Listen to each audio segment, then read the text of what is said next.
bonsoir les amis, je vous ai fait comme vous avez pu voir, bonsoir tout le monde, bonsoir Jean-Noël, bonsoir Isabelle, bonsoir Benji.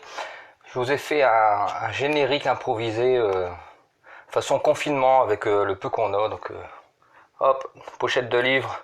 Bonsoir François, bonsoir tout le monde. Barabou. Alors, ce soir nous allons parler, alors l'autre soir j'ai fait un live sur les expériences de mort imminente. Malheureusement, ma connexion internet ça a pas été terrible. Du coup, je la refais. Je refais la partie la plus intéressante, c'est-à-dire celle qu'on connaît moins sur les émis négatives, donc les expériences de mort imminente négatives. Donc voilà, j'espère que déjà que tout le monde va bien. Bonsoir tout le monde, j'espère que tout le monde va bien. Donc voilà, pour qu'on fasse un petit peu connaissance avec le monde inconnu du surnaturel. Enfin, moi, on va employer générique avant qu'on me reprenne et qu'on me dise c'est pas du surnaturel. Alors, standard, on va se mettre d'accord dessus. L'inexpliqué, le surnaturel, l'inconnu, tout ce que vous voulez. Donc là, ce soir, sont les émis négatives. Alors, qu'est-ce que c'est qu'une émie? Une émie, c'est une expérience de mort imminente. Après un choc, en général, c'est quelqu'un qui part dans le coma et pendant ce coma, il fait une sortie du corps. Vous avez vu, je fais un petit décor là, une tête de mort, machin, pour être dans l'ambiance. Donc ils font une petite sortie du corps et ils voient des choses, ils vont dans un autre monde. Alors en général, ce sont des émis positives, donc c'est le classique, hein, on voit un tunnel avec une grande lumière au bout. On revoit des êtres chers, etc. Très souvent, on se sent accompagné d'un ange gardien ou d'une entité positive qui est à côté de nous, etc. Ça, ce sont les expériences de mort imminente dont tout le monde a entendu parler. Ça, c'est pas la peine de revenir dessus. Ce sont des expériences positives. Alors, moi, je vais vous parler des expériences négatives. Alors, les expériences négatives sont très impressionnantes. Je vous ai mis des petits extraits ce soir, des extraits audio que j'ai piochés sur Internet. Donc, ce sera mieux que la fois dernière, en fait. Alors, les expériences de mort imminente négatives, donc celles où les gens vont dans quelque chose d'infernal, bonsoir Philippe, oui je vais bien, tout impeccable, représentent 5% du total des expériences de mort imminente. C'est-à-dire qu'il y a 95% des gens qui font une sortie du corps et qui voient quelque chose de positif. Malheureusement, il y a 5% de personnes, alors je vais nuancer ça, hein. Il y a 5% de ces gens qui sortent de leur corps pendant un coma, qui font une expérience négative. Alors, les négatives sont très pénibles, je vais vous raconter, c'est une chose que j'aimerais pas vivre.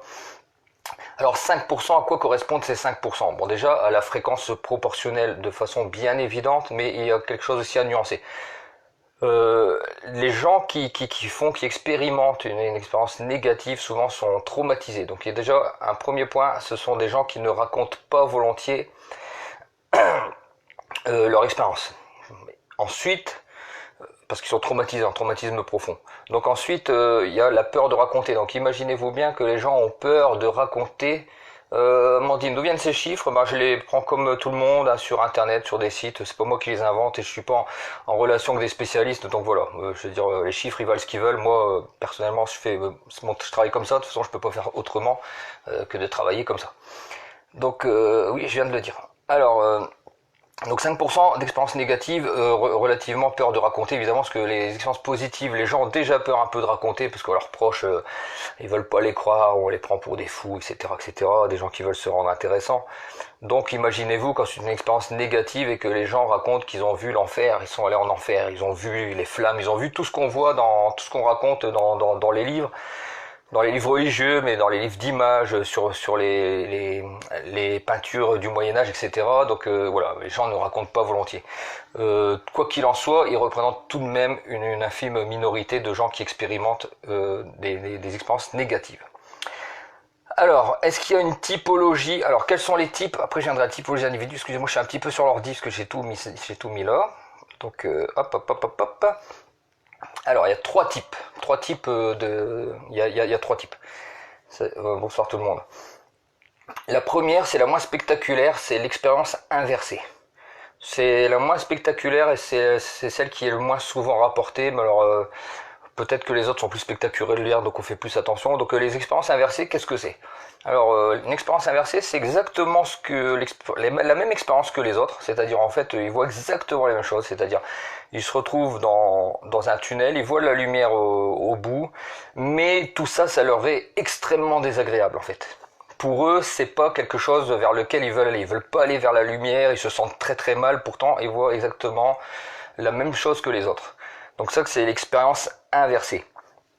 Alors, elle a une particularité, cette expérience inversée, c'est que en fait, alors après une explication, c'est toujours délicat de dire qu'il y a une explication à ça. C'est la seule expérience de mort négative qui peut se transformer en expérience positive. Ça veut dire qu'il y a des gens qui expérimentent ceci. Ils sont dans le tunnel et ils sont pas bien, ils se sentent mal. Pour eux, c'est une forme d'enfer en fait, parce qu'ils veulent pas y aller, etc. Mais au bout d'un moment, donc là, ils sont dans la résistance, ils veulent pas y aller. Mais au bout d'un moment, ils acceptent le fait qu'ils sont morts, ou supposés l'être, on va dire. Bonsoir tout le monde. Et à ce moment-là, tout change et tout devient positif pour eux. Donc c'est la seule expérience des 3 expériences de mort imminente de négatives qui se transforme au final en une expérience positive ou qui peut se transformer en expérience positive. Alors il y a une explication. Voilà l'explication que certains scientifiques, psychologues, etc. disent. Ils pensent qu'en fait, quand on fait une expérience de ce type, en fait, c'est l'ego, c'est que l'individu n'accepte pas son ego, que son ego ne soit plus de ce monde. C'est-à-dire qu'il n'accepte pas de mourir. Comme il n'accepte pas de mourir, en fait, il n'arrive pas à comprendre qu'on puisse se dissocier du monde physique au monde spirituel, désincarné, on va dire, dématérialisé. Comme il n'accepte pas cette réalité qu'on puisse être de l'énergie et en même temps un corps matériel, pour eux, il n'y a que le corps matériel. Donc du coup, ils sont totalement réfractaires à cette expérience et ils ne veulent pas mourir. Donc ils sont dans la résistance. À partir du moment où ils se laissent aller, qu'ils disent bah c'est pas grave, voilà, je suis mort, ils se laissent aller et là tout change pour eux, la conception, l'environnement change, enfin ce qu'ils ressentent change et ça se transforme en énergie positive. Donc ça c'est la première, c'est celle dont on entend le moins souvent parler, c'est aussi la moins spectaculaire. Alors ensuite il y a la seconde catégorie qui est l'expérience du vide. Alors celle-là est assez effrayante, je vais vous la lire, je vous l'avais déjà lu l'autre jour pour ceux qui étaient là. Alors celle-ci, c'est une expérience qui est caractérisée par le côté temporel. Il faut bien savoir que les expériences négatives se caractérisent par rapport aux expériences positives par la temporalité. C'est-à-dire que quand on expérimente, les gens qui ont expérimenté une mort positive, une expérience positive, ils sont pas dans une temporalité, ils sont hors du temps, ils sont bien, ils se sentent bien, ils voient des gens et tout, etc. Ils se sentent merveilleusement bien, il n'y a pas la notion de temps qui se mêle à ça. Les expériences négatives, il y a cette notion de temps, c'est-à-dire qu'à partir du moment où ils font une expérience négative, ils se sentent là pour l'éternité, ils ont conscience du temps. Contrairement à l'expérience positive, dans les expériences négatives, on a conscience du temps de l'éternité, on se rend compte qu'on est là pour toujours. Très désagréable. Alors la deuxième expérience, c'est, j'appellerais ça l'expérience du vide ou de la géométrie en fait. Donc en fait, une fois que l'individu se décorpore, il se retrouve dans un monde complètement noir, perdu au milieu de l'univers, des galaxies, mais il n'y a pas une étoile, il n'y a pas un gramme de lumière, il parle d'une obscurité qu'on ne saurait même pas définir, elle n'est pas de ce monde tellement c'est une obscurité dense. Et ils se sentent seuls au monde, abandonnés, terrifiés, et ils ont l'impression que c'est pour toute l'éternité. Donc ils ont le sentiment d'éternité. Et ils se disent, je suis là jusqu'à la fin des temps. C'est pas supportable, mais je vais rester là jusqu'à la fin des temps.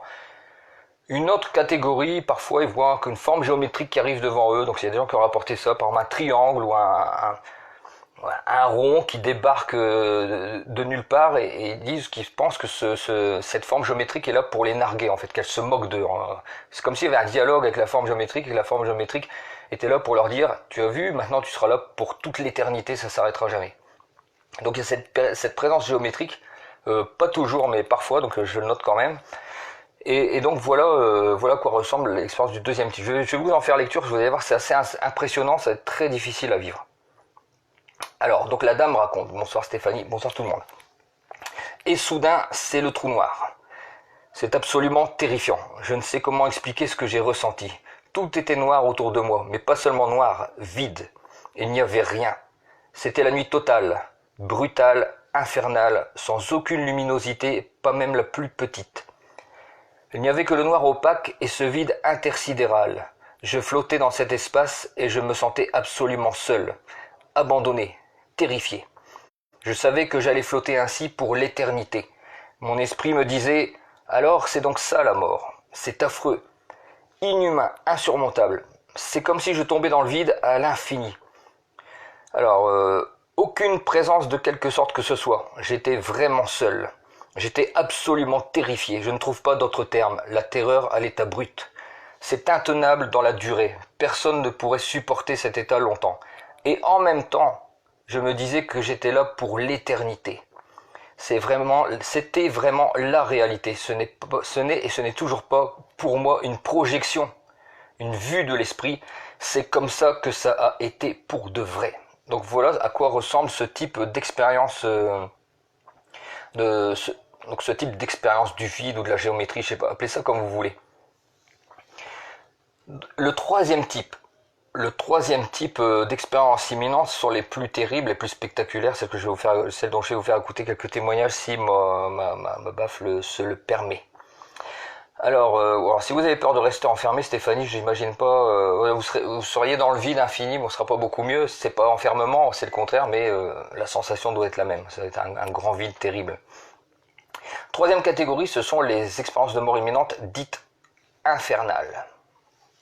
Infernal, c'est-à-dire l'enfer proprement dit. Alors, là-dessus, il y a une typologie. On m'a demandé tout à l'heure sur un commentaire s'il y avait une typologie de personnes, etc. Oui, alors, pour les expériences de type infernal, pas forcément les autres, il y a une typologie d'individus. Correspond souvent à des gens qui ont une mauvaise vie, c'est-à-dire soit des drogués, soit des suicidés, des gens qui battent leurs femmes, des voleurs, etc. Enfin, ils ont... Voilà, il y a eu des statistiques qui ont été faites. En général, c'est cette typologie d'individus qui expérimentent ces émis négatives qui sont une vision de l'enfer. Alors, ils s'y mêlent très souvent. Je pense que ça doit être également un peu culturel parce que en fait, ces gens-là se retrouvent donc dans l'enfer tel qu'on nous le raconte, chrétiens, musulmans, etc. Voilà, l'enfer avec des flammes, avec des créatures terribles. Un vrai cauchemar. Donc ces gens-là le vivent, ils le vivent peut-être pas pour du bon, mais ils ont vraiment l'impression que c'est une réalité, que c'est vraiment une réalité. Donc voilà cette typologie d'individu. Maintenant, je vais vous faire écouter un petit témoignage de ce que peut ressentir, de ce que raconte une personne qui a vécu une émie.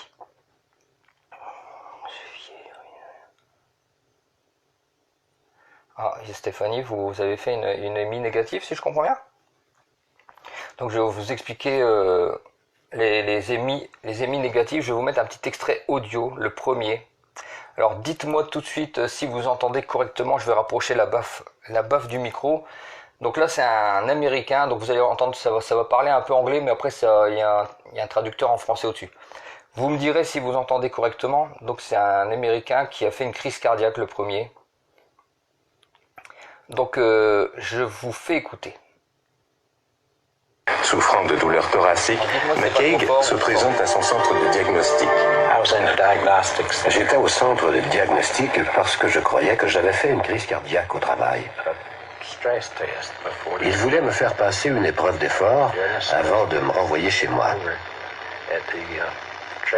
Pendant l'épreuve, j'ai regardé les signaux du moniteur et j'ai compris que ça n'allait pas. La ligne ne zigzaguait pas du tout, comme si mon cœur avait cessé de battre. C'est à ce moment-là que je suis tombé. Est-ce que vous entendez bien? Une des infirmières lui donnait de l'oxygène et une autre a commencé le bouche à bouche pendant que je lui faisais un massage cardiaque. L'équipe a réussi à le réanimer, mais son cœur avait cessé de battre pendant de longues minutes. La première fois qu'ils m'ont réanimé, j'étais absolument terrifié. J'avais vécu une expérience horrible, mais je n'y comprenais rien. Le docteur m'a demandé ce qui se passait et j'ai répondu « Je reviens de l'enfer ». Il criait « Docteur, n'arrêtez pas ». D'habitude, il crie plutôt « Lâchez-moi, vous me brisez les côtes ». Lui, il m'a dit « Chaque fois que vous arrêtez, je retourne en enfer ». Rawlings et son équipe sont impressionnés par la terrible frayeur de McCaig, une frayeur bien supérieure à celle de tout autre patient. Il se débattait. Il disait voir les feux de l'enfer, des démons, des êtres qui le pourchassaient. Et il répétait « Je suis en enfer, priez pour moi ».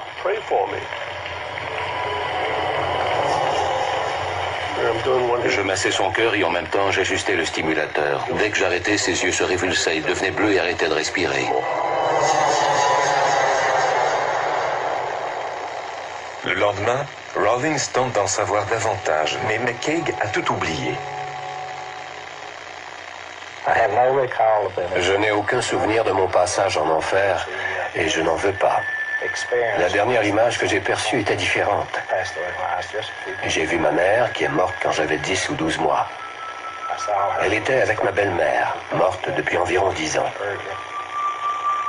Je ne les ai pas entendus ou touchés, ou quoi que ce soit, mais elle me tendait la main, comme pour m'accueillir. Cette image semble avoir effacé tout souvenir de son passage en enfer. La raison pour laquelle... Voilà, alors j'espère que vous avez bien entendu. Vu que j'ai pas de réaction, donc je sais pas si vous avez entendu correctement. Est-ce que vous pouvez me dire si vous avez entendu? Donc ce monsieur, on a bien compris, il se retrouve en enfer. Il y a une petite particularité sur son expérience à lui, c'est qu'il a la chance, contrairement à énormément d'autres personnes, de ne pas se souvenir de son passage en enfer. Donc voilà, c'est les autres qui lui ont dit tu étais terrifié et tu disais je retourne en enfer, continuez. Voilà. Donc voilà, il a eu la chance, c'est d'oublier ça et s'est souvenu. Donc son expérience finalement c'est pas fini en enfer. Visiblement il a quand même été transporté vers un lieu lumineux. Il a gardé ce souvenir là où il a vu sa mère, etc. Donc ça c'était la première expérience de mort imminente. Bonsoir tout le monde. Donc récit, vous imaginez bien, quand même tout à fait terrifiant. Encore j'en ai encore deux autres qui sont quand même, il y en a un qui est encore plus terrifiant. Donc voilà, ça c'est une expérience imminente, infernale, typique. Voilà, la personne est en enfer, c'est l'horreur. Il y en a qui sortent avec les cheveux blancs, il y a des traumatismes, etc. Je vais venir un peu sur les conséquences ensuite. Donc ce monsieur, ça s'est bien fini pour lui. Il a oublié, donc il n'y a pas le traumatisme. Il se souvient juste qu'il a vu sa mère qui était décédée quand il avait 12 mois, si j'ai bien compris. Je vais vous faire écouter un autre extrait. Donc par contre, ça c'est un monsieur qui est allé en enfer, qui raconte son histoire et qui lui, par contre, se souvient très très bien de ce qu'il a vécu. Donc je vous fais écouter et c'est parti pour le voyage en enfer. Ça va démarrer. Quelques minutes plus tard, affalé au fond d'une ambulance, Reagan meurt et se retrouve aux portes de l'enfer. L'ambulancier m'a regardé et il m'a dit « Croyez-vous en Dieu ?» Je ne savais même pas de quoi il parlait. Sir, do you know the Lord? Jesus? I don't know it. Jesus. You better talk to him because you're in a serious condition. Damn you. And in a matter of minutes, L'instant d'après, j'étais au milieu des flammes, burst into flames. comme si l'ambulance avait soudainement explosé. And all around me, I could smell Je sentais l'odeur du feu, like an electric. ou plutôt un mélange de soufre et de fumée. Smell the smoke. I could hear screams. J'entendais des cris.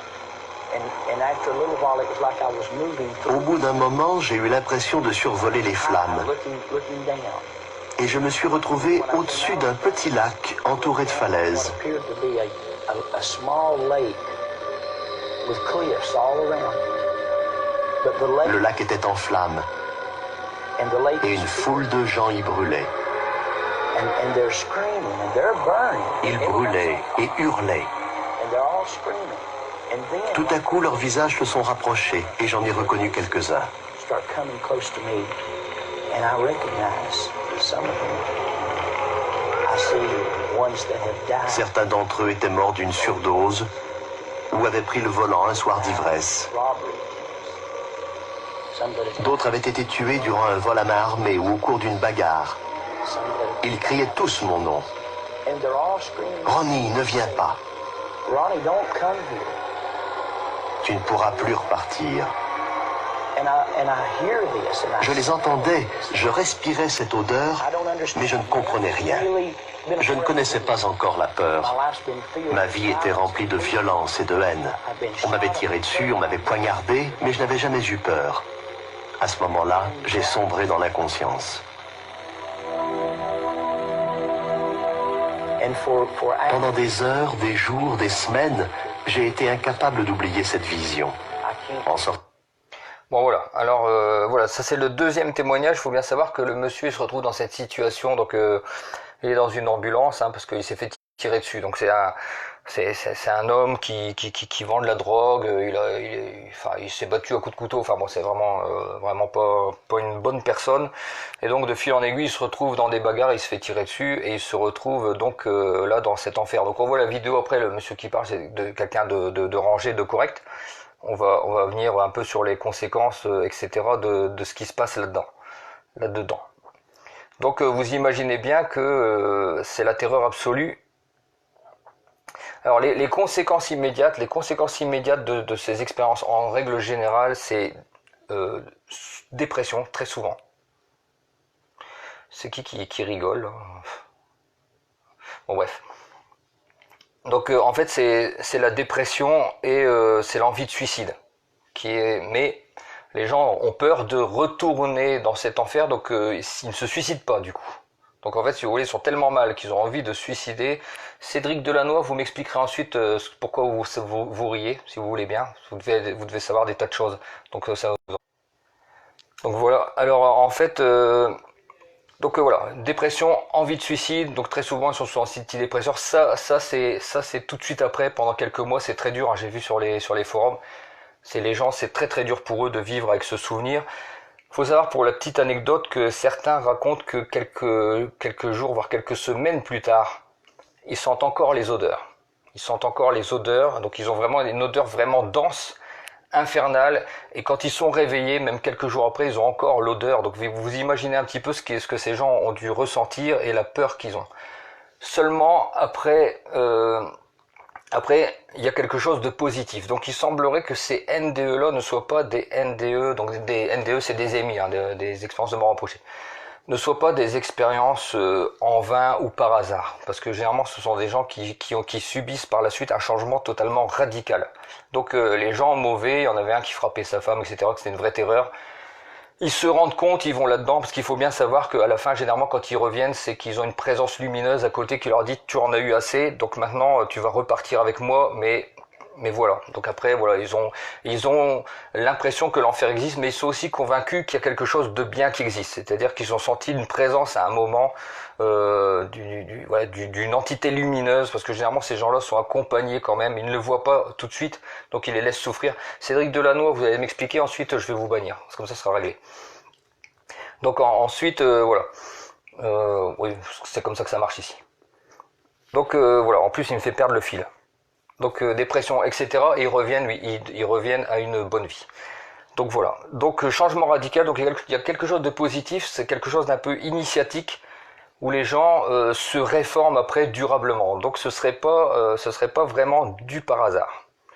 Donc voilà, c'est comme ça que ça se finit les émis en général. Ça c'est un mal pour un bien. On va dire c'est très choquant et voilà. Donc ensuite, je vais venir à un autre témoignage. Donc Cédric, vous pouvez couper. Si vous n'avez pas envie d'être là, si vous rigolez, vous pouvez partir. Il y a d'autres pages, il y a de la télé, vous faites ce que vous voulez, mais c'est pas la peine de rester là. Donc ensuite, il y a un autre témoignage. Alors il y a une autre typologie. C'est une jeune fille, vous allez entendre, qui est complètement bouleversée par ce qu'elle a vécu. Donc c'est pas une personne qui va en enfer parce qu'elle est punie ou parce qu'elle a fait quelque chose de mal. Elle vient pour être témoin. Donc la fille fait une émie, elle se retrouve avec une lumière à côté d'elle, donc un ange gardien qui l'amène dans cette strate-là, il lui dit « tu n'as rien à craindre, mais je te montre ce que c'est que l'enfer ». Donc je vais vous mettre le témoignage. Ah oui, ça fait peur, oui, ça fait très peur, oui, ça fait très peur. Je vais vous mettre ce témoignage alors là, celui-là, il est pire que les autres, enfin du moins à mon sens. Vous allez surtout sentir l'émotion de la jeune dame quand elle raconte ça, et pour ceux qui croiraient que c'est du flan, déjà que les gens ont envie de raconter ça pour passer pour des fous, se rendre intéressants, bon, faut quand même arrêter. Si on veut se rendre intéressant, on fait autre chose que de raconter ça. Et ceux qui penseraient que c'est pas vrai, écoutez la voix et l'émotion de la fille quand elle raconte ça, et vous allez voir tout de suite que ça, pour moi, ça peut pas être du flan, hein, ça. Ah, ça va partir. J'avais peur du lieu d'où j'étais. Et puis on a fait quelques pas, on a avancé un peu et là je me suis trouvée devant 2 grandes portes. Et puis de chaque côté il y avait un démon. Et puis l'ange qui est à côté de moi, il ne s'est pas adressé au démon, il n'a pas parlé. Mais d'un signe de la main, les 2 portes se sont ouvertes. Et quand les 2 portes se sont ouvertes, il y a un vent qui est venu sur moi. Et quand ce vent est venu sur moi, ça l'a rentré dans mon âme et je commençais à entendre des cris, des hurlements, des grincements de dents, j'entendais des os brisés.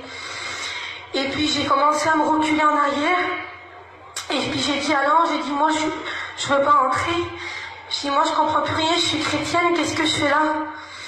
Et puis l'ange il m'a dit non, il dit tu ne fais pas partie de ce lieu, mais il faut que tu vois pour que tu leur dises. Et puis malgré moi, j'ai entré dans ce lieu. Et puis j'ai commencé à avancer. Et puis là, à ma droite, il y avait un bassin. Et il y avait des milliards de verres. Des milliards et des milliards de verres. Et dans ces verres, il y avait des personnes. Il y avait des personnes, il y avait des hommes, des femmes, je ne pouvais pas voir leur visage. Et puis ces personnes, ils étaient en train de se faire dévorer par les verres. Et puis ils souffraient le martyr, je ne peux pas vous expliquer comment, c'était horrible. Et quand je voyais ça, je demandais à Dieu de partir parce que j'en pouvais plus, je voulais pas rester. Et le Seigneur me répondait que je voulais que je voyais ça pour que je vous le dise à vous, au peuple. Et puis il y avait des personnes qui disaient Seigneur, si seulement j'aurais su, si j'aurais su. Et il y avait des démons à côté d'eux qui disaient mais tu le savais? Tu le savais qu'il y avait un paradis, tu le savais qu'il y avait un enfer, mais tu as choisi de venir ici. Et j'ai continué à avancer. Il y avait plusieurs compartiments. Il y avait pour ceux qui aiment l'alcool, il y avait pour ceux qui disent des mensonges, il y avait les drogués. Il y avait vraiment beaucoup de compartiments, ce serait trop long à expliquer. Et ces personnes, ils avaient tous des châtiments, et Seigneur, c'était vraiment horrible. Et puis Seigneur me répétait à chaque fois, il faut que tu vois ça pour que tu leur dises. Et puis j'ai continué à avancer, et à un certain moment, tellement que je voyais de l'horreur, j'ai demandé au Seigneur de partir. J'ai dit Seigneur, je sens que je vais mourir, je sens que je... Bon voilà. Alors bon, on a bien compris que là-dedans, il y a quand même la jeune fille. Bonjour Dominique, oui, ça va très bien. Donc on entend que la jeune fille est très émue, on entend qu'elle est complètement bouleversée, je ne sais pas combien de temps après elle raconte tout ça, mais bon, on voit que franchement ça l'a clairement ébranlée. Et encore, imaginez-vous, dans l'état où est cette jeune fille, elle n'a fait que voir, elle a été témoin. Il y a les autres qui ont vécu ces NDE-là, de ces expériences, mais passivement, c'est-à-dire qu'ils se sont fait écorcher dans tous les sens. Je vous ai pas mis ce que j'ai trouvé tout à l'heure, enfin que j'avais déjà entendu sur le gars qui raconte qu'il s'est retrouvé dans une cage. Donc lui, il fait sa NDE négative, il se retrouve dans une cage à pouvoir plonger l'impression d'avoir plongé pendant une éternité dans le noir le plus absolu, le noir le plus horrible. Il se retrouve dans une cage et puis là il y a une espèce de démon, enfin il raconte ça qui le lacère, qui le frappe et tout, enfin des choses horribles. Il faut quand même savoir que évidemment, quand on est dans cet état de décorporation, on n'a plus notre corps physique. Alors il y a quelqu'un qui disait tout à l'heure que comment on peut entendre ou comment on peut voir. En fait, il semblerait qu'en fait nous entendons ici dans notre monde parce qu'on a les organes qui se sont appropriés, mais on entend avec autre chose aussi. Vous savez, c'est un peu comme dans les rêves. Quand dans un rêve, vous voyez que vous ouvrez la porte, vous voyez pas ça, vous voyez pas avec vos yeux. Si vous fermez votre bouche ou vous bouchez vos oreilles et que vous imaginez entendre le son d'une cloche, dans votre esprit, vous entendez le son de la cloche. Pourtant, vous l'entendez pas que les oreilles. Donc comme ces gens sont déjà morts, ils se font torturer, massacrer, mais ils n'arrivent pas à mourir en fait. Donc il y en a, ils disent ils ont des nausées tellement ils souffrent, tellement ils ont mal. Alors Stéphanie Bayeux, si vous voulez, après, on reviendra, si vous voulez après, parce qu'en fait j'ai du mal à lire et puis à parler en même temps, donc on reviendra sur vous, ça a l'air intéressant en tout cas. Donc comme ils sont déjà morts, ils subissent des supplices pendant ce qui leur semble être un temps incroyable avec des créatures étranges, simplement horribles. Donc voilà pour les NDE. Donc on comprend bien pourquoi après les gens se réforment, hein. C'est-à-dire que voilà, après avoir expérimenté ça, que si on se drogue, si on fait du mal aux gens, je pense qu'on revient un peu là-dessus parce que voilà, on a la terreur. Alors, qu'est-ce que c'est? Est-ce qu'il y a une explication rationnelle? Maintenant, on va aller dessus. Qu'est-ce que c'est que ce monde? Est-ce que ça existe? Est-ce que ce monde a une réalité? Je pense que c'est limite même le thème le plus important ce soir, c'est est-ce que ça existe? Les gens ont-ils vécu vraiment ça, ou est-ce que c'est leur esprit qui a généré ça? Alors, il y a plusieurs théories. Moi personnellement, je pense qu'une fois qu'on est désincarné, nos pensées deviennent la réalité. Comme quand on rêve. Vous savez, quand on rêve, ça n'a pas de réalité, mais quand dans vos rêves, quand vous entendez la voix de quelqu'un ou que vous serrez quelqu'un dans vos bras, il y a pas, vous êtes là. Je suppose qu'on s'est tous dit un jour pendant un rêve, je ne suis pas en train de rêver. Donc dans cette sphère-là, la sphère désincarnée, nos pensées deviennent notre réalité tangible. Alors moi, ce que je pense, c'est que en fait, nous sommes faits de plusieurs types de conscience, nous les êtres humains. Nous avons le conscient, l'inconscient, le subconscient et le moi supérieur. J'en ai peut-être oublié un. Donc moi, je pense personnellement, mon avis, c'est que le moi supérieur, c'est-à-dire celui qui est lié, qui sait tout, le moi supérieur, il sait d'où on vient, quelle est notre mission de vie, pourquoi on s'est incarné sur Terre, etc. Il le sait, c'est quelque chose de très profond en nous qui doit se réveiller certainement quand on est proche de la mort ou quelque chose. Et je pense que ce moi supérieur qui sait qu'on agit mal, et ben en fait c'est comme une punition. Donc selon moi ça pourrait être ça. Ça pourrait être voilà, on s'auto-punit en fait, parce qu'ils disent dans les NDE les gens ont toujours le choix. Et il s'avère que même les NDE négatives, ils sont toujours sauvés à un certain moment. Bonjour Joanne, bonsoir, c'est dommage, vous arrivez un petit peu tard, mais bon, c'est pas grave. On va finir sur quelque chose d'intéressant quand même. Il s'avère que quand même, il semble qu'ils aient toujours le choix. Alors en fait, il semble que les gens quittent la NDE négative à partir du moment où ils s'abandonnent complètement.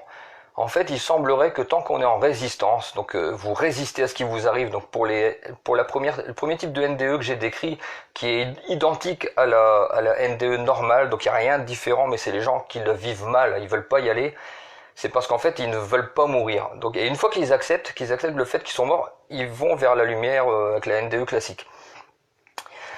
Et donc il semblerait que voilà, quand on est en résistance, et puis à un moment donné, les gens qui sont en enfer, ils se relâchent et ils s'abandonnent et disent, donc dans les témoignages, bon c'était pas ici le cas, mais dans beaucoup de témoignages, ils s'abandonnent et disent ok, terminé, je lâche tout, je suis mort, et puis voilà. Et à partir de ce moment-là, généralement, il se passe quelque chose. Alors, souvent, il faut bien savoir que, comme je disais au début, souvent quand vous êtes dans cette strate-là, les gens disent quand même qu'ils sont accompagnés d'une entité positive.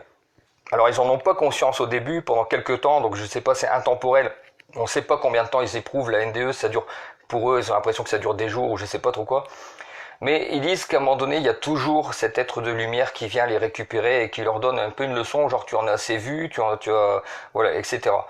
Donc c'est pour ça qu'en général, ces gens qui reviennent des NDE deviennent très religieux. Donc vous entendez la jeune fille qui parle de Dieu, etc. Donc il y a certainement un phénomène culturel, forcément. Mais ils deviennent très religieux. Parce que voilà, ils ont vu le démon tel qu'on les a décrits dans la religion, et ils ont vu l'entité lumineuse qu'on apparente à un ange gardien, une divinité, etc.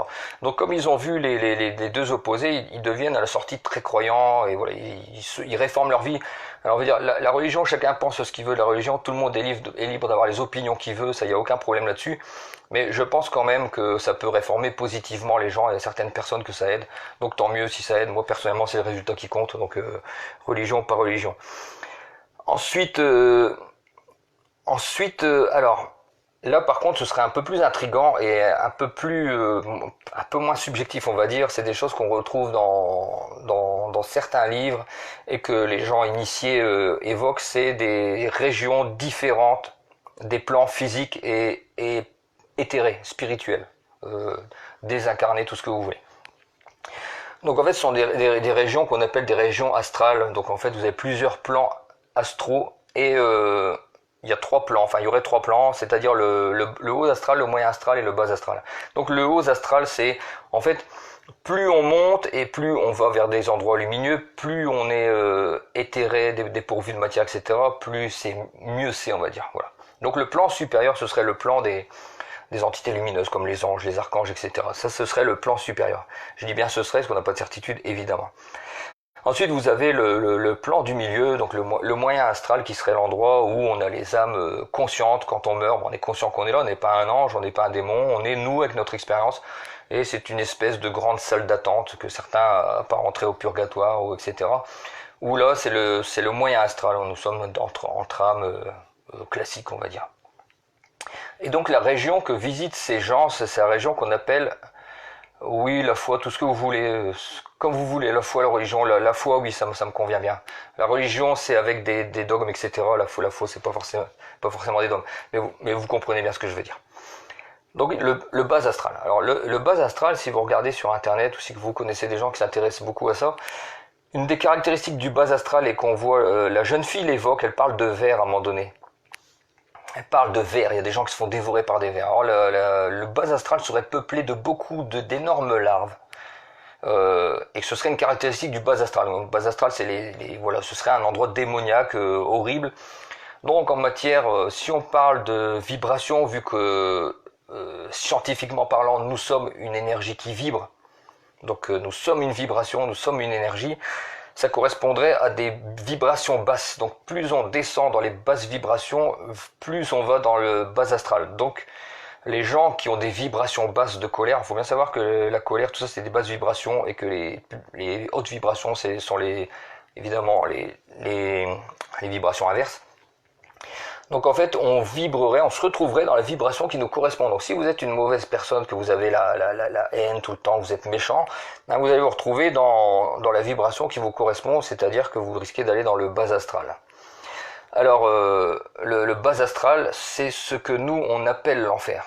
Donc c'est une région terrifiante. Il y en a qui pensent vraiment que ça existe. Moi je pense sincèrement, pour donner mon avis, que c'est une réalité, voilà, c'est une réalité. Je pense qu'une fois qu'on est désincarné, à mon humble avis, nous sommes tout de même une énergie, l'énergie ne se perd pas, se renouvelle, nous sommes plus qu'une énergie stérile, on est une énergie qui pense, une conscience, donc forcément, on vibre à un certain degré, etc. Et je pense que pour moi, c'est assez naturel qu'on trouve notre chemin dans des vibrations qui nous correspondent. Et donc, en fait, finalement, l'enfer, pour moi, ce serait une forme de réalité. Dans le sens aussi, c'est nous qui créons l'endroit où nous allons aller.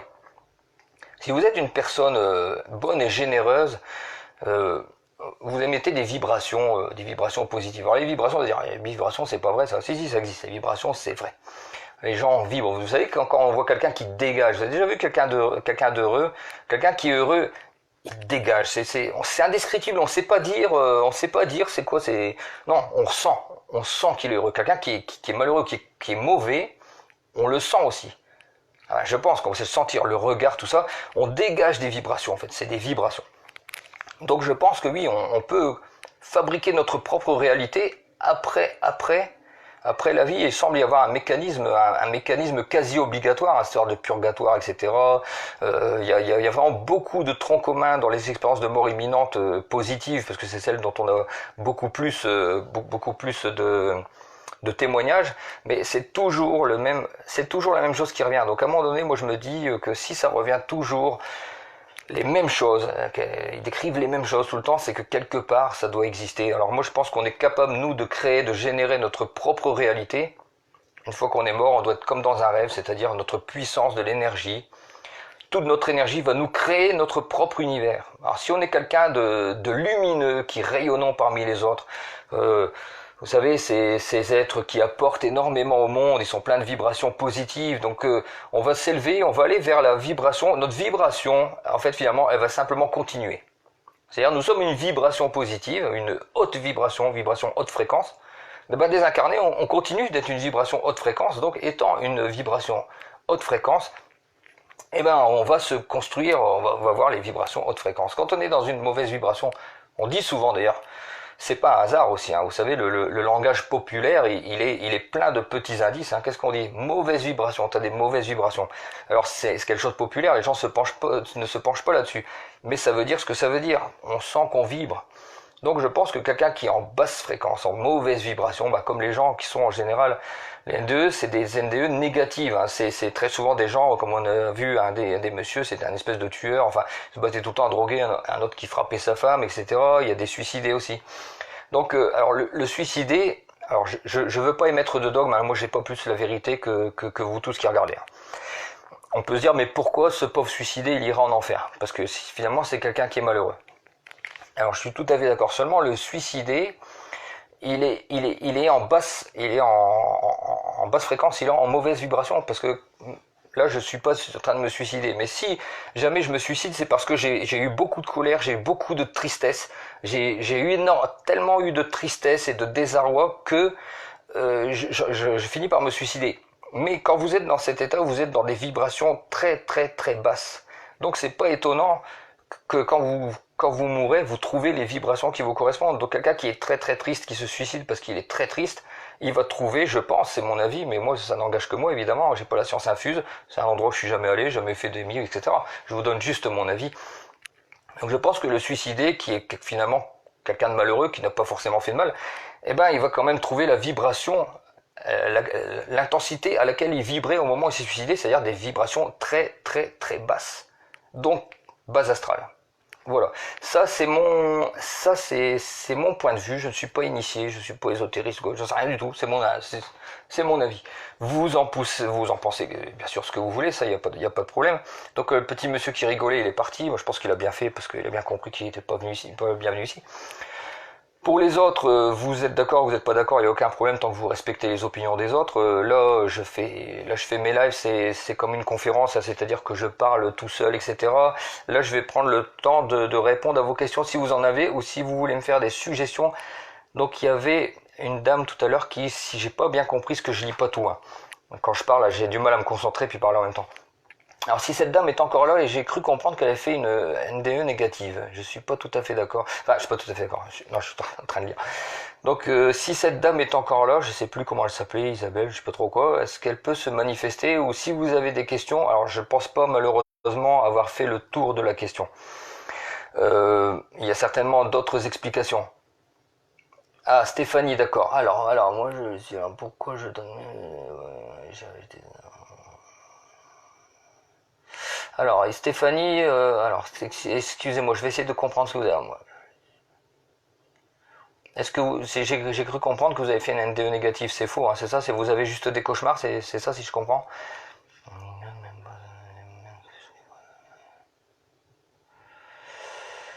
Écoutez, bon, là je vais attendre une réponse parce que ça m'éclaire pas beaucoup. Donc, alors vous êtes 30 à regarder. Est-ce que parmi vous, il y a des gens, est-ce qu'il y en a qui n'y croient pas du tout, par exemple?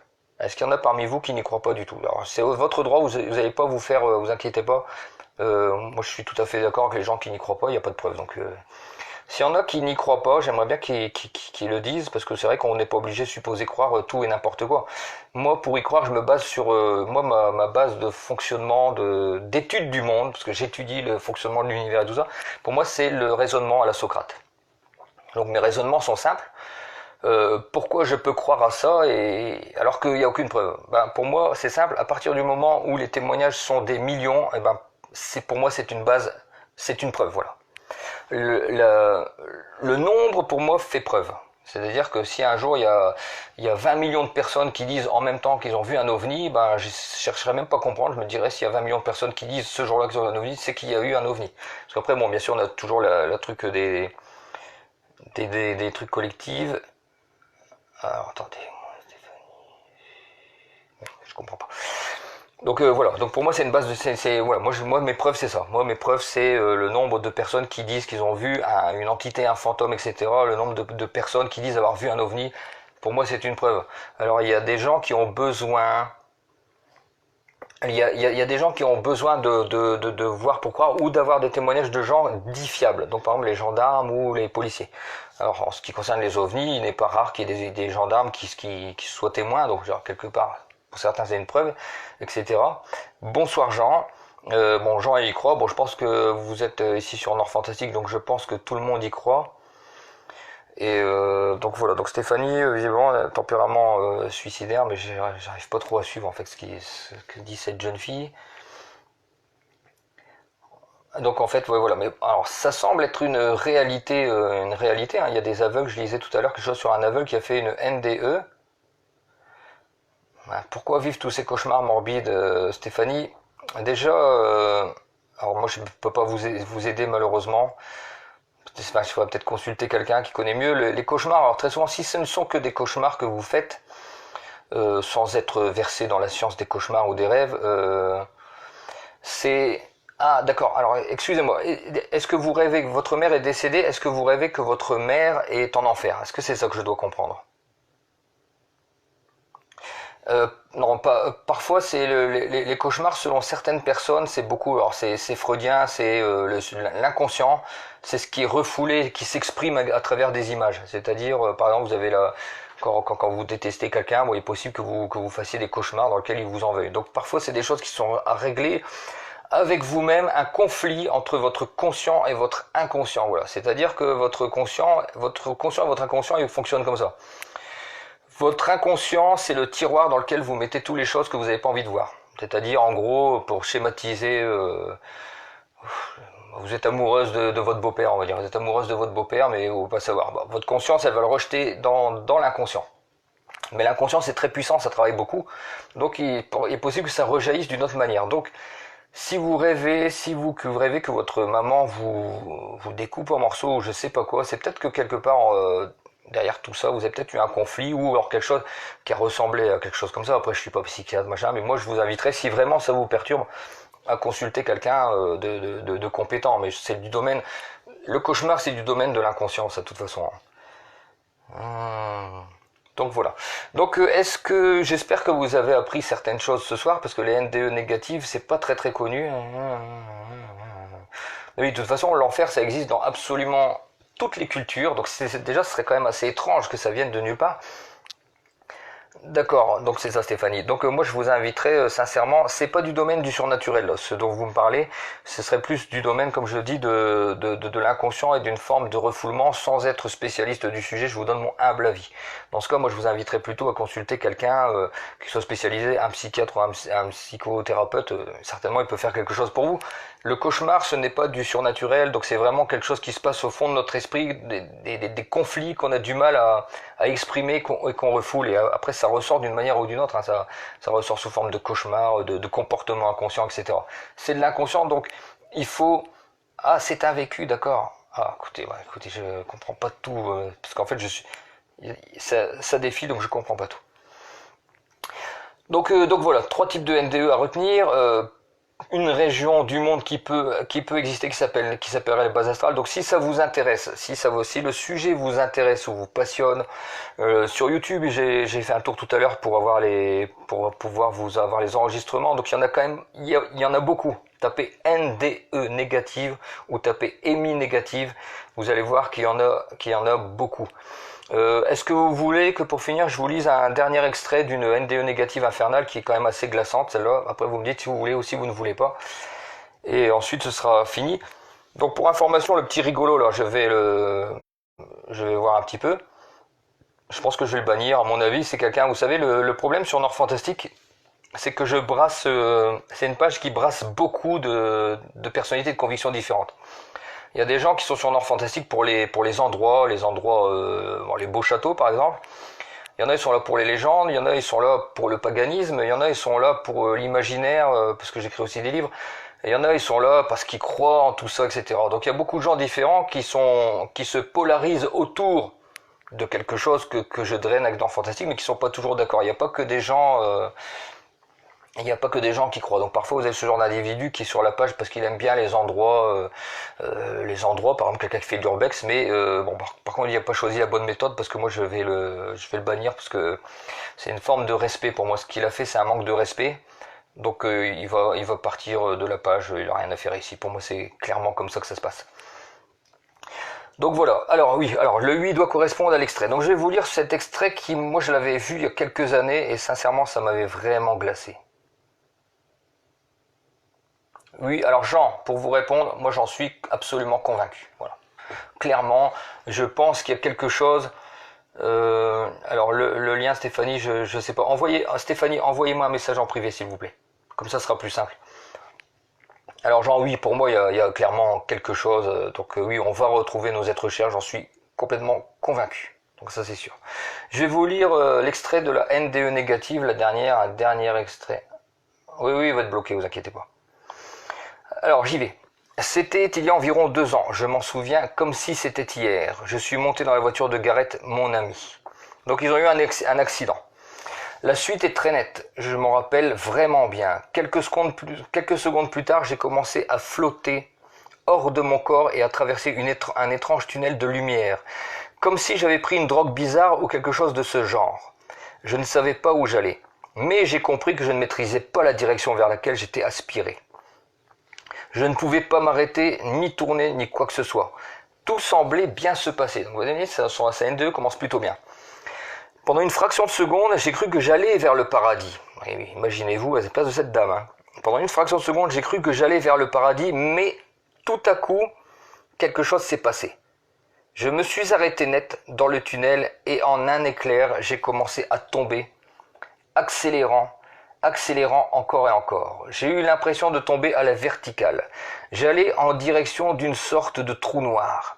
L'obscurité était telle qu'on aurait pu la couper au couteau. Tombant toujours, j'ai commencé à entendre des hurlements, des cris de douleur atroces, des rires horribles, et l'odeur la plus putride qu'on puisse imaginer. Puis l'obscurité s'est convertie en un brasier. Je chutais en direction d'un feu immense. Celui-ci a commencé à me consumer. Je me suis mise à hurler. J'ignore jusqu'où portait ma voix, mais je sais que je criais très fort. J'ai atterri sur le dos, je me suis brutalement écrasé sur ce qui m'a paru être des rochers. J'ai ressenti une douleur atroce dans tout le corps, ou cette nouvelle enveloppe, quelle qu'elle ait été. Ouvrant les yeux, j'ai soudain réalisé que je n'étais pas seul. En effet, des créatures, des choses aux formes distordues se sont mises à m'attraper. Une par une, elle m'a grippé, commençant à me traîner vers ce qui paraissait être un immense portail noir. Je me suis mise à donner des coups de pied, à hurler, à appeler à plein poumon. Allah, Bouddha ou Dieu, tout ce dont j'avais entendu parler en classe d'éducation religieuse afin qu'il m'aide, mais il ne se passait toujours rien. Une créature géante a commencé à me déchirer la peau du dos, avec ses griffes, semble-t-il. Une autre s'est mise à m'arracher les cheveux. La douleur était tellement forte que j'en avais la nausée. Une autre m'a fait tomber à coups de pied, me grimpant sur la poitrine en riant, se moquant de mes problèmes personnels, la mort de ma mère à ma naissance, ma sœur en prison, mon ami Gareth qui conduisait la voiture qui m'avait tué. Elle paraissait me connaître. J'ai un tel souvenir de l'odeur, elle était si odieuse, rappelant la chair pourrie, les cheveux brûlés. Les rires stridents et les moqueries à mon égard étaient quasiment couverts par le rugissement des flammes. Tout à coup, j'ai vu des gens qui couraient en hurlant, un groupe d'adolescents d'au moins 12 ans qui criaient. Chacun étant terrorisé et littéralement mis en pièces par ces êtres malfaisants. Soudain, sans l'ombre d'un doute, j'ai identifié Gareth, donc le garçon qui avait eu un accident, qui conduisait. Il était suspendu tête en bas, les mains et les pieds cloués, quasiment comme Jésus sur la croix. Les créatures se sont mises à le fouetter ensemble, toutes chantaient dans une langue que je ne comprenais pas vraiment. Le feu venait de consumer ce sur quoi il était cloué. La chair des mains, de la poitrine et de la tête avait commencé à fondre et à peler. J'ai regardé son visage, il était terrifié. Il s'est mis à crier de manière incontrôlable, les suppliant d'arrêter. Mon corps ou mon âme, quel que soit le nom qu'on lui donne, s'est tout à coup embrasé à cause du feu sur le sol. Je me suis mis à crier « Mon Dieu, aide-moi, je t'en prie !» J'ai soudain réalisé que plus j'invoquais Dieu, plus les créatures essayaient de me faire du mal, plus elles étaient furieuses, plus elles étaient agitées et frustrées. S'il te plaît, mon Dieu, ai-je finalement supplié quelques secondes avant de décider d'abandonner. Écoutez bien ça, avant d'abandonner. Tout à coup, une grande aspiration m'arrachait à leurs griffes, me ramenant dans le tunnel. Je me suis réveillé au son de la voix de la doctoresse. Donc voilà. Donc voilà la NDE, elle est assez célèbre. Si vous la trouverez sous le... ça s'appelle Meg, donc c'est la NDE de Meg. Si vous tapez sur internet, vous allez la trouver. Elle est assez célèbre parce que c'est une des plus terrifiantes qui soit. Donc voilà. Alors Sylvie, je suppose que vous proposez ça pour la jeune fille qui s'appelle Isabelle, si je me souviens bien, si elle est encore là. Donc ce sera un diagnostic énergétique. Oui, forcément, vu que nous sommes de l'énergie. Donc mes amis, j'espère que vous avez appris des choses et que voilà que ça vous a plu. Bon là c'est le confinement, donc vous avez, je vous ai fait un petit décor un peu comme à la télé. Donc j'ai encore pas mal de live à faire vu qu'à chaque fois je trouve quelque chose de différent. Donc j'en ferai un prochain sur les plans astro, etc. Bon voilà, on va essayer de faire quelque chose de sympa. Je en ferai un peu, certainement plus souvent le soir comme ça, pour faire prendre, pour essayer, parce que moi mon truc c'est de faire connaître aux gens le domaine de l'inconnu, surnaturel, imaginaire, tout ce qui n'est pas dans le monde tangible, parce que moi le monde tangible, vous avoue, m'intéresse pas trop. Donc moi il faut vraiment que ce soit dans l'impalpable, donc ça m'intéresse. Je ferai aussi un petit topo sur le pendule une prochaine fois, pendule et tout, etc., etc., parce que je sais que ça intéresse certaines personnes. Donc on fera encore des lives, etc. J'organiserai des débats. Là, il faut que je rachète un PC, mais je voulais faire, vous savez, une caméra où vous auriez vu mon PC en même temps, j'aurais pu faire des conférences, etc. Bon, il faut un petit peu de frais à investir, etc. Donc voilà, je vous invite à vous questionner sur le monde de l'au-delà. Et je redis, alors je le dis tout le temps, mais je le redis encore, la physique quantique, la science quantique est en train de venir appuyer toutes ces théories de surnaturel, d'irrationnel, etc. Donc c'est un peu un contre-pied pour les scientifiques, parce que la physique quantique qui s'intéresse à l'infiniment petit, dit que, voilà, que le monde, le vide qui est dans l'univers, donc c'est-à-dire, je le répète, 99% de l'univers est composé de vide. Nous-mêmes, nos atomes, nos molécules sont faites de 99% de vide. Donc nous sommes du vide dans un univers de vide. Donc la science quantique s'intéresse à ce vide et elle dit qu'il se passe de l'information qui circule. Dans ce monde vide, dans le vide, là, ici devant, du vide, il y a des informations qui circulent. Donc ça nous ramène, pour ceux qui connaissent, à la loi de l'attraction, c'est-à-dire les informations qui circulent, les ondes, c'est pour ça que je suis beaucoup sur les ondes, sur les vibrations, etc. La mystique rejoint la science. Là, c'est la prochaine ère qui s'ouvre, mes amis. Il faut en être conscient. On n'est plus dans le New Age. Oui, c'est une bougie, mais vous inquiétez pas, je l'ai éloigné du drap. Donc on n'est plus dans le New Age où on est en 100% dans le spirituel, inexpliqué, dans la conviction simplement personnelle. Là, on arrive dans une phase beaucoup plus intéressante. Et c'est là que j'invite tous les gens à ouvrir, à essayer de s'ouvrir aux choses qui sont en train de se préparer. Là, on entre dans une ère où la science va commencer à prouver petit à petit l'existence de toutes ces choses. Donc ça devient vraiment intéressant. Retenez la science quantique. C'est celle qui va nous aider, nous les gens spirituels, etc., à appuyer ce que nous on pense avec des scientifiques qui nous disent, les scientifiques de la science quantique, qui disent oui, il y a une intelligence dans l'univers, oui, il y a des pensées, et non, il n'y a pas de hasard. Bon, bonne soirée à tous, je dirais bonne soirée à tous après. Donc voilà. Donc ça, c'est la prochaine ère, à mon sens, qui s'ouvre. Donc là, il faut se préparer. Le monde matériel, pour moi, est en train d'expirer tranquillement, très tranquillement.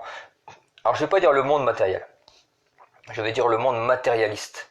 Ceux qui ont fait foi de la matière, leur monde est en train d'expirer. On voit bien le matérialisme, le cartésianisme, et donc le monde matériel de la consommation est en train d'expirer. On l'a bien compris, là c'est fini, on n'est plus dans les années 80 où tout le monde disait le capitalisme c'est merveilleux, sans vouloir faire de politique. Bonne nuit Jean-Noël.